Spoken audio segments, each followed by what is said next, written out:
I am a huge fan of predictive programming.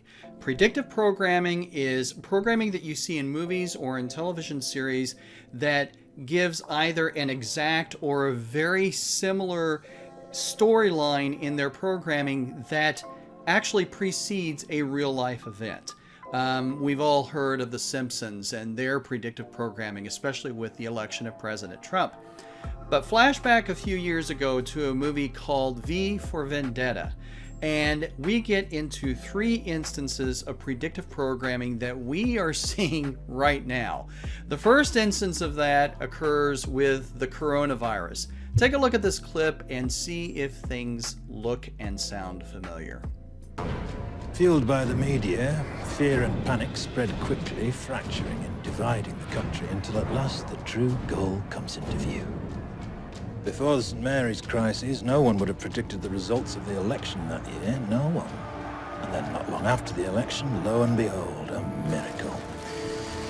Some believed it was the work of God himself, but it was a pharmaceutical company controlled by certain party members that made them all obscenely rich. A year later, several extremists are tried, found guilty and executed, while a memorial is built to canonize their victims. But the end result, the true genius of the plan, was the fear. Fear became the ultimate tool of this government, and through it, our politician was ultimately appointed to the newly created position of High Chancellor. Now, the theme to the coronavirus is very evident in this.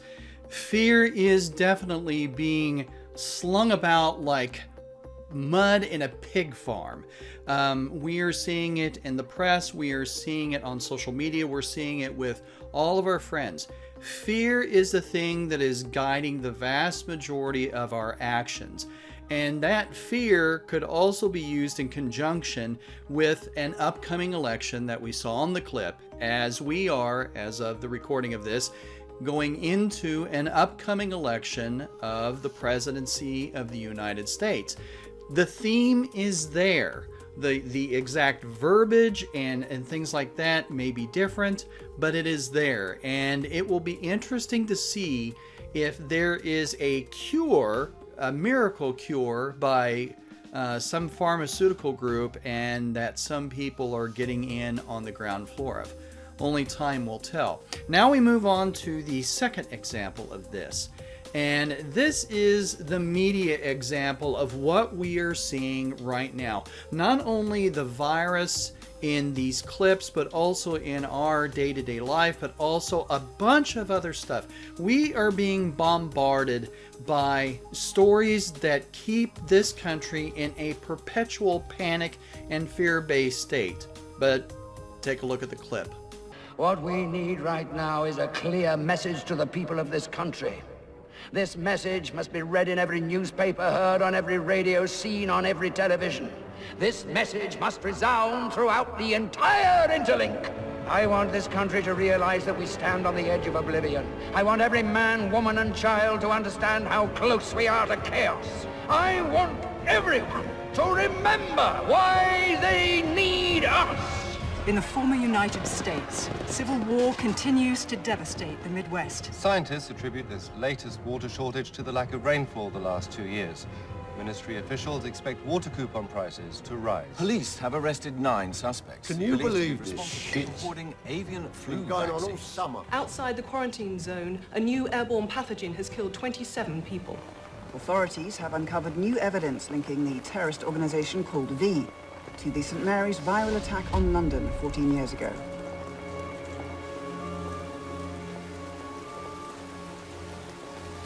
It's pretty compelling whenever you look at it. I mean, we are seeing just this bombardment of stuff in our media and on social media with all the things that are happening. And did you catch that little sniblet that there is civil war in the United States? I mean, that's just a little foreshadowing, which leads us into the third and final clip, and that is the incident of something that happens that triggers all of the things to fall like dominoes. And I will say as a caveat before we get into the third clip, I find it very fascinating as of the recording of this video that they are talking about defunding the police in Minnesota. And that word has gotten around a lot over social media, and a lot of people are talking about this. And then all of a sudden, we are seeing an instance in Seattle with Chaz, now Chomp, C-H-O-P, or Chop, of an instance where police are backed off. It's almost like we are seeing a lab at work, seeing how it would work if the police was defunded. I mean, that seems a little strange. But getting back into the third clip. The third clip is the final thing, and we see the one instance that starts the dominoes toppling. And I think that we have seen this instance with George Floyd, the shooting that has happened, and ironically it happens the same way in V for Vendetta. With so much chaos, someone will do something stupid. And when they do, things will turn nasty.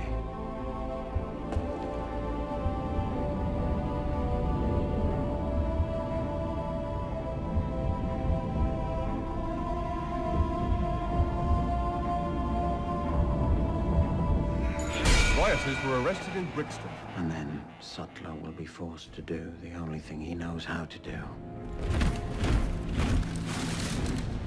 At which point, all V needs to do is keep his word. And then...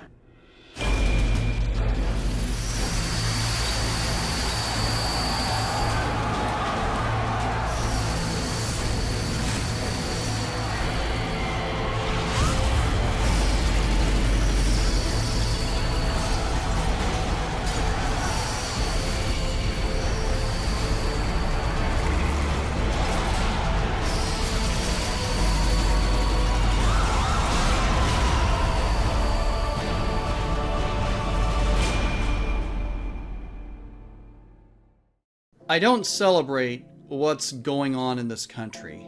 I don't see any rejoicing whenever I see events unfolding the way that they do. But I am a firm believer that God, in his infinite wisdom and trying to warn everybody, both believer and non-believer, I think that he puts up his message as like a prophet in the movies. I call them pagan prophets. These are writers and directors, influencers who are in media in its various forms, and he influences those people to move those movies or books or stories or television series in a direction so that we are warned as to upcoming stuff. I think we've seen this. I mean, for me, I watched this movie and I saw a lot of things that are happening in society today. And if we don't turn back from where we're going, those dominoes are going to fall. And we are going to make headway for a tyrant that is going to be infinitely worse than what we have ever seen. I think that we need to stop the dominoes from falling.